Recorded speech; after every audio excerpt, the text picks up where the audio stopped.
8:15 p.m.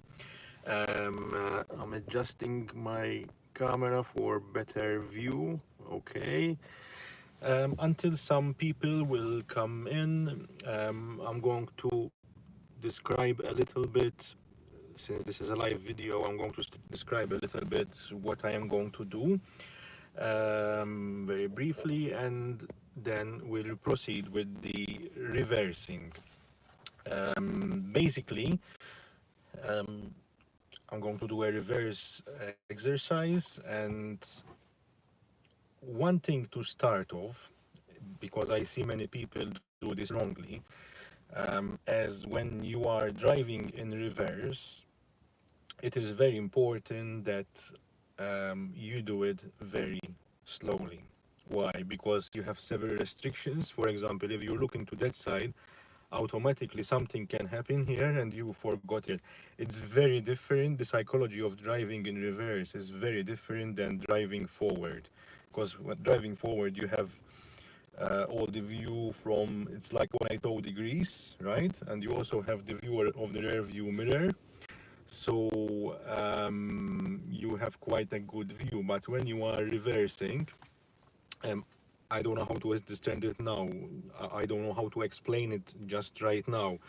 If my thinking comes forward, I will explain it to you why the psychology of driving in reverse is very different. So in fact, it's very important. I'm driving a manual car, so it's very important to not let the clutch all out. Just stay on the biting point. In order not to damage the car, what you should do is find the biting point, right? And then press again with a little bit of accelerator. So you set the engine kind of, you give it a little bit of power, not too much. We call it set the gas or set the accelerator, and leave the accelerator the same at the same position and find the biting point and then press again. Do not let go completely, because that's too fast for reversing. Okay, that's one very basic rule in reversing, to do it very slowly. It's very important to switch off your stereo so you can use the sense of hearing. So if you hit something, you wouldn't be you would be able to listen and stop immediately. That's why you should drive actually, like it's like walking pace but even slower. um, Also, some other important points is the observation points. Everybody has different ways of doing the observation. However, I'm going to show you a way that I use and I am comfortable with, and comfortable that I'm clearing 360 degrees. Now, I said 360 degrees. You are never clearing everything because of the pillars, okay? So you always have some blind spot. That's why it's very important to drive very slowly. And if you're driving a heavy vehicle where you have a lot of blind spots, please make sure that someone else is looking for you to sort of look at those blind spots. Um, this is why it's very important to do it slowly. I'm going to show you before I do the exercise, and maybe when some people come in to watch the video, even if people don't come to watch, I'm still recording this video for future reference for you to know how. So about the observation, I use 5 points of observation. Let's start in a form of an arc, okay? Because ideally you do the observation like this. So the first point in my case, because I'm driving a right-hand steering car, I usually start, if I'm driving in a left-hand drive country, right? I start from the place where people can come towards me. It depends on the situation. See what's best yourself. So I start with the blind spot over my shoulder. I'm already covering a lot like that, okay? And notice that the blind spot, I am turning up to my shoulder and just a little bit more. There are different styles of blind spot when you move forward or changing lanes. We will discuss that another time, but for this reason, we are um, using a bit of head and just a little shoulder maybe, okay? So head and a bit of shoulder, maybe. Because sometimes I find it better to just use only shoulder. It depends again where you are, because sometimes you have garages or house door entries, and you want to make sure that no one is coming from out there, kids, dogs. This is another thing. If there is a kid behind you or a dog, it's very difficult to see. So that's why it's very important to drive slowly. And after this observation part, I will also explain about cameras, right? Because I actually hate cameras on cars. But we'll come to that in a very short time. So observation, you have 5 points mainly: over the shoulder, to the left, left mirror, left wing mirror. You have the rear view mirror, which is up here in the middle, right wing mirror, and blind spot over here over the shoulder. You cannot see from there, but for example here there is a door which from this mirror I cannot see, but if I do like this I can see it very clearly. In that blind spot, in the right blind spot and left blind spot, you can easily hide a truck there sometimes. Car, imagine motorcycle or car. Because if the car is literally, if the motorcycle is near you and a bit back, you can see it from the right wing mirror or left, right? If it's behind the rear pillar over here, you won't see it. So again, you have to be careful. Actually, recently I saw someone reversing and hitting a motorcycle and not knowing what he hit. It was kind of, what did I hit? Because he couldn't see it. And also, as I said, if you have a vehicle which is next to the car, this is the car, front and rear, and it's a bit out, you don't see it from doing mirror, okay? So the blind spot is very important. Now, as you can see, I did 5 points of observation: over the shoulder, left wing mirror, middle mirror, right wing mirror, right blind spot. And when you do those, don't do them this way: middle, left, right, blind spot. No, do it in a form of an arch, okay? So like that, it's more efficient, it takes less time, less work, and more smooth. Because if you do here and then you skip this mirror and you do here and then you do there and then you do there, see how much time passed until I do this mirror again, and you don't know, and actually you might get confused and you don't get back to it. So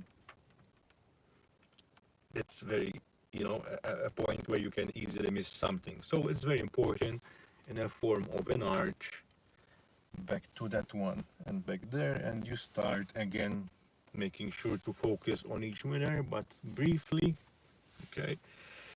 All right, so let's go to cameras. Rear view cameras. I don't like them because I don't relying on them, because our mind is very good at finding shortcuts. However, and most of the times the screen of the rear view mirror tells you, do not rely on the rear view camera, not mirror, tells you, do not rely on the, even mirrors sometimes, do not rely on the rear view camera.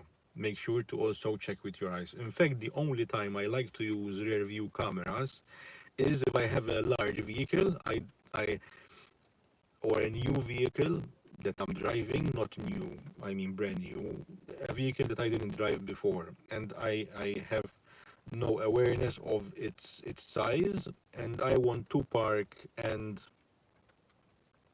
make sure that I start to learn how you know how tall the back is of the car and how close can I get.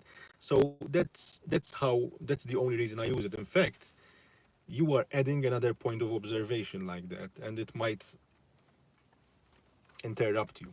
What do you think about this? Recently, I heard someone say that when technology, what it's doing to us when it comes to driving, automatic lights, automatic driving, many automatic things, the sensors, parking sensors. Um, these are losing muscle from our brain, and I really like that sentence. It's like losing muscle from the brain and losing the practice. In fact, even automatic cars, automatic transmission. That's what I like.